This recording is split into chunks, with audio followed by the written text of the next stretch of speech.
hi hello నమస్తే అండి welcome to విందు విశేషం నేను మీ సింధు ఈ రోజు వీడియోలో అదిరిపోయే బెండకాయ పప్పుల కారం ఎలా చేసుకోవాలో చూపిస్తానండి రైస్ లోకి అలానే సైడ్ డిష్ గా కూడా సూపర్ గా ఉంటుంది అలానే బెండకాయ వేపుడు అనగానే జిగురు వస్తుంది అని అనుకొని చాలా మంది వండుకోవడానికి అంతగా ఇష్టపడరు కదా అయితే మంచి మంచి టిప్స్ తో ఈ రెసిపీని పోస్ట్ చేశాను స్కిప్ చేయకుండా చూడండి ఇంకా లేట్ లేకుండా ప్రిపరేషన్ ఏంటో చూసేద్దాం రండి బెండకాయ పప్పుల కారం ప్రిపరేషన్ లోకి వచ్చేస్తే 250 గ్రామ్స్ బెండకాయల్ని నీట్ గా వాష్ చేసేసి ఇలా టిష్యూతో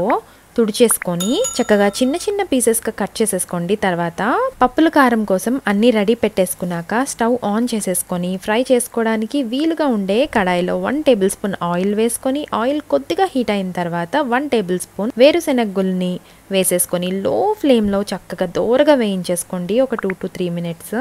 ఆ తర్వాత హాఫ్ టేబుల్ స్పూన్ ధనియాలు పావు టీ స్పూన్ జీలకర్ర కారంకి తగినన్ని ఎండుమిరపకాయలు 5 to 6 వెల్లుల్లి రొబ్బలు వేసేసుకొని కొంచెం కరివేపాకు కూడా వేసుకొని ఇలా అన్నీ వేసుకున్న తర్వాత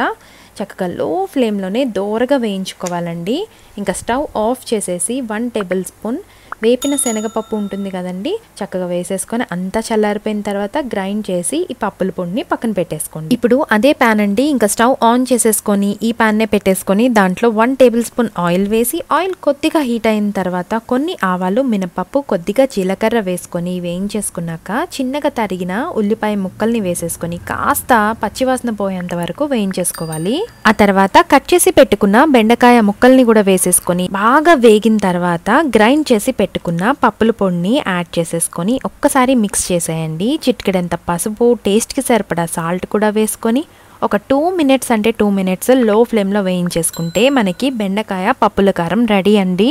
మరి తప్పకుండా ఈ రెసిపీని ట్రై చేసి మీకు ఎలా నచ్చిందో కమెంట్ చేయడం మర్చిపోకండి మరిన్ని రెసిపీస్ కోసం మన విందు విశేషం ఛానల్ని సబ్స్క్రైబ్ చేసుకోండి thank you so much for watching stay tune to విందు విశేషం